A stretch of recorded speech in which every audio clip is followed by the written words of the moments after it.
નમસ્કાર દર્શક મિત્રો, હું છું એન્કર અર્પિતા પટેલ। દેશભરના તાજા અને સચોટ સમાચાર આપણી ભાષામાં જોવા માટે A1 અભિપ્રાય ન્યૂઝમાં આપનું હાર્દિક સ્વાગત છે। હવે જોઈએ મુખ્ય સમાચાર। છળકપટ કે ચોરીથી મેળવેલ કોપર કેબલ વાયરના જથ્થા સાથે 2 આરોપીને પકડી પાડતી બચાવ પોલીસ। પોલીસ મહાનિરીક્ષક ચિરાગ કોરડિયા, બોર્ડર રેન્જ ભુજ કચ્છ તથા પોલીસ અધિક્ષક સાગર બાગમારા સાહેબ તથા નાયબ પોલીસ અધિક્ષક સાગર સામડા સાહેબ બચાવ વિભાગના બચાવ તરફથી જિલ્લામાં બનતા મિલકત સંબંધી ગુનાઓ શોધી કાઢવા તથા અટકાવવા આપેલ સૂચના અને માર્ગદર્શન હેઠળ બચાવ પોલીસ સ્ટેશનના પોલીસ ઇન્સ્પેક્ટરથી એ જાડેજાની સૂચના અન્વયે સર્વેલન્સ સ્ટાફના માણસો પોલીસ સ્ટેશન વિસ્તારમાં પેટ્રોલિંગમાં હતા।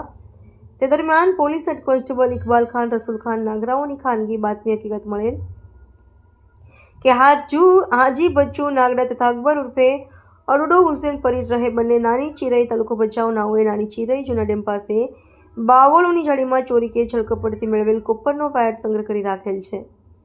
જે બાતમીના આધારે 2 આરોપીઓને કોપર ડેપલ વાયરના જથ્થા સાથે પકડી પાડી આરોપીઓ વિરુદ્ધ કાયદેસરની કાર્યવાહી કરવામાં આવેલ છે। પકડાયેલ આરોપીઓ હાજી બચુભાઈ નાગડા, અકબર ઉર્ફે અરુડો હુસેન પરીરનો સમાવેશ થાય છે। આ કામગીરી કરનાર પોલીસ અધિકારીઓ બચાવ પોલીસ સ્ટેશનના પોલીસ ઇન્સ્પેક્ટર એ જાડેજા તથા police sub inspector DJ Zala તથા સર્વેલન્સ સ્ટાફ દ્વારા કરવામાં આવી છે। રિપોર્ટર ભરત ઠાકોર, કચ્છ।